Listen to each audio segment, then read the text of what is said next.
Hi, my name is Matt, and today I would like to show you how we make guitars at Mayones Guitars. So this room over here is a very special room. We call it the most expensive room in the whole company. This is where we keep all our master grades and all our top woods and some master grades fingerboard as well. There's perfect humidity and temperature here all the times, so wood is in a perfect environment to be later used on the guitars. Okay, so today I want to show you this piece of wood. This is absolutely amazing walnut. It's from the flame to curly, and some great koa, and we'll show you a little bit more in the next show. But you can see we've got all the master grades that you ever wanted.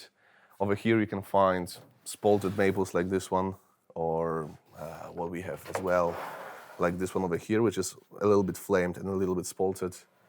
Everything is obviously available to order. Over here we've got some 5A redwood, which is like over 70 years old.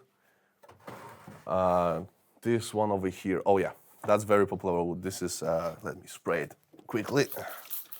So this one is a burl maple, which you can see the contour of the guitar, how it's gonna look. So we got a little bit of the flame on the top and the burl over here.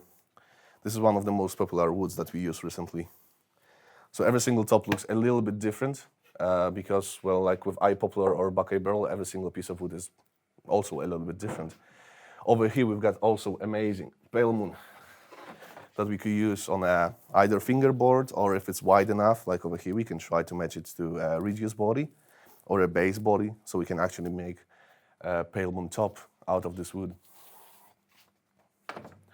Over here, let's move on a little bit further. This is the section where we have all the TEW, or tonally enhanced woods, to make it a little bit less difficult. This is like our roasting process of the wood that we use. So we have over here, it will be a little bit difficult to see, but this is like a 5A poplar, which was roasted. So it's super light, it's super resonant, and it gives a little bit different tone than a regular poplar. But we also have different woods like this one over here, which is roasted flame maple. It's a master grade flame maple. And you don't even need to spray it with alcohol. You can actually see all the grains going on. Or this one is a unique piece. We have only one of this. This is a burl maple, which is spalted inside. This is total master grade. There is only one piece like that. It's extremely rare to find this piece of wood in natural environment, so it's very difficult to find it, and we are very lucky to have this piece in stock. What else I can show? Could I show you some more roasted wood, some poplars over here? Like this one, also a little bit of a flamed, a little bit of an eye. Huge piece. We could probably do like a core out of it, or even one piece top. So all that kind of stuff. Over here we've got some great, oh yeah, this one is my favorite. This is a 6A master grade flamed maple, which is, we call it Star Wars because it looks like sort of a, how you call it, the light speed travel in Star Wars, because it's curved in this way. But obviously we can book match it and it's gonna look absolutely amazing. What else? This is also very nice flame maple top. We're gonna move on to quilts in a second. This one over here, a very thick piece of wood. So this is a quilted maple. Absolutely amazing. You don't even need to spray it to see how well the grain is presented on this piece of wood. This is our master grade. What else? We've got some quilted maple 3A, but as you can see, it's still really well looking. It's gonna sink in the paint very well, so whatever color you apply on it is gonna look absolutely amazing. And finally, at the end, this is where we have all our buckeyes. So this is the one of almost most popular woods that we receive orders for. We can do one-piece tops, we can do matching tops. Obviously, this wood by itself is not as good as lacquered out, but in the end, it's gonna look absolutely amazing. So this one, for example, it's a 5A cocobolo sapwood.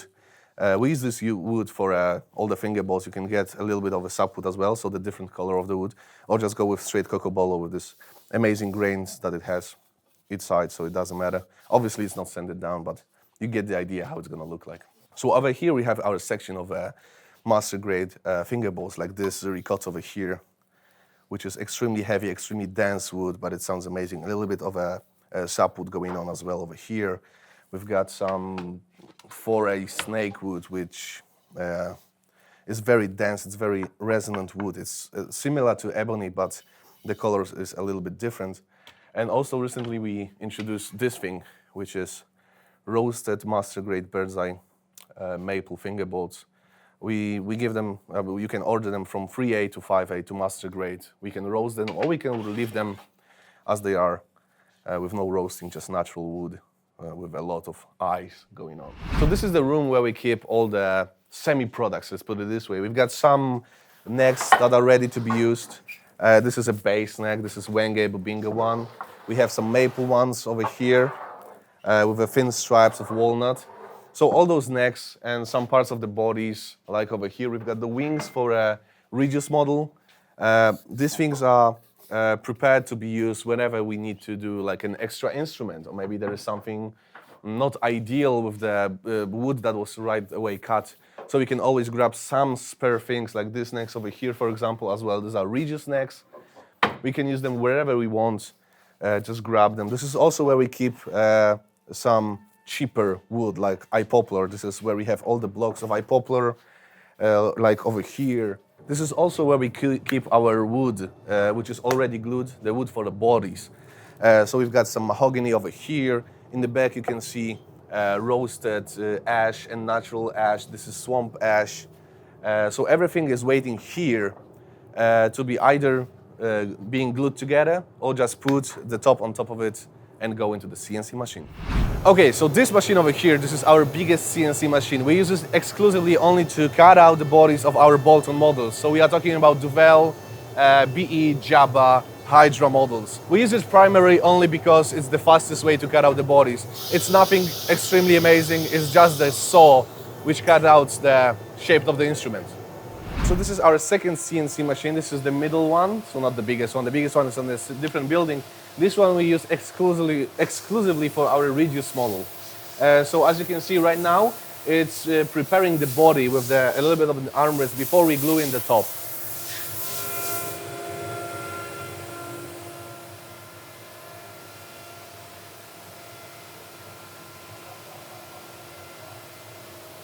So over here, this is our sanding process. So all the sanding is being done by hand, as you can see over here.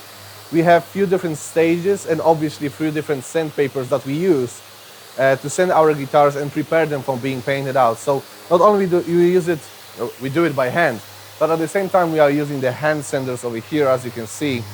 So not only we are obviously sanding the bolt-on models, but as well this is 3 stations of our neck-through designs.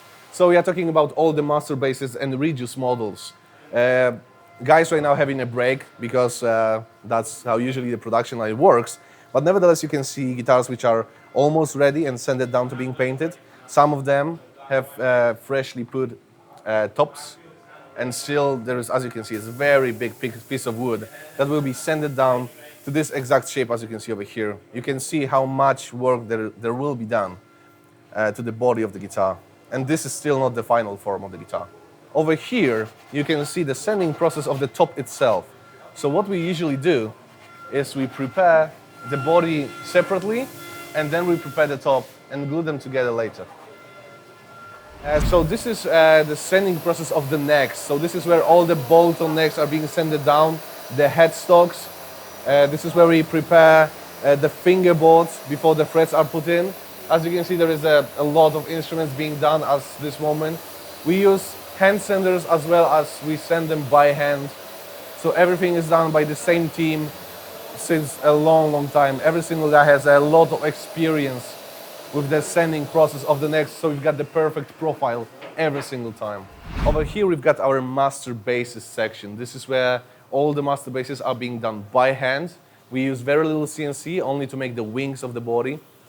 And everything is done by hand, the neck profile, the gluing, the sanding of the neck, everything is done by hand by our master luthiers here. So over here, this is our small warehouse, if you can call it this way. This is where we put all our instruments to rest so they can season. As well, the guitars that are waiting for the necks, so obviously the production process is not syncing exactly in the same time. So sometimes the body is being done a little bit faster than the neck. That's why all guitars are resting here in a chill environment. So over here we've got our latest addition to our lineup. This is the Kali 4 basses. What is very unique about this mini basses, if you can call it this way, they are made entirely out of the wood that is scraps that we cannot use to any other instrument. So we, instead of getting rid of the wood that we decided to do something about it. We are all about environment and all that kind of stuff. So we decided to make to make use of that wood, and that's where the Kali 4 basses started. So this is our painter's room. This is where we do a little bit of different process at the same place. So we have the sanding of the lacquer, as you can see over here. This is where the guitars was already lacquered out, but we need to prepare the surface of the lacquer to be perfectly smooth. So this is where we are doing all the sanding. Over here you can see a process before the lacquering. So this is where we are taping all the guitar. If we are doing mixed finishes, like a satin front and matte back, or gloss front and matte back, we have to protect the back when we are applying the paint and the lacquer on top of the guitar. And over here, it's one of the most crucial parts of the production. So this is where we apply the paint. So over here you can see there's applying the black paint over the eye poplar body. It will be sanded down later and applied once again, so we have a very rich and deep color on the guitar. So this is one of the stations where we do the routing for a cavity cover, and as you can see, it's a handmade process all the way up. Right now we are routing the place for a cavity cover. It's done all by hand, as you can see. So over here, this is the room that we call Bahamas. This is the place where all guitars are resting after being lacquered out, or they are waiting to be lacquered, or they are freshly sanded down like this one's over here. They're waiting for a final inspection and final polishing. We've got some satin finished ones as well, and a gloss in the back, as you can see. So that's where all the guitars after lacquering process land, and they are waiting for some, let's say, corrections, or maybe they are already ready to be put further down into the production. So this is part of the assembly line where we put all the hardware in. This is where we put all the tuners, pickups, bridges, and when we prepare the instrument for the final tuning. So over here, this is our station for setting up the action, intonation, and the tuning of the instrument. We are using the Dario strings at this moment. We can tune your guitar to whatever tuning you desire. This is where we do it. Over here, this is where we do all the shielding in every single model. It's all done by hand using the copper shielding. This is where we prepare the guitar before we put all the electronics in, over here. After the shielding is done, this is where we put all the electronics in. So we are talking about the preamps in the guitars. This is where we solder all the pickups as well as the switching and pots. Over here we have one of our most important machines. This is the plec machine. We use it as a final quality control for all our fretwork, and it scans all the neck up and down, every single fret in every single space where the string is, and it checks if the whole neck is in the right balance, as well as if the frets are in a right height. And if they are not, although we do polish them before it goes to the plec, so this is just like simply final quality control. So over here, this is the final stage of the production. This is where we clean up our instruments, we put them into the cases, and from this place over here, we ship all over the world. After all production is done, the last thing we do is the shipping of the instrument. We are using only proper companies, not like this guy.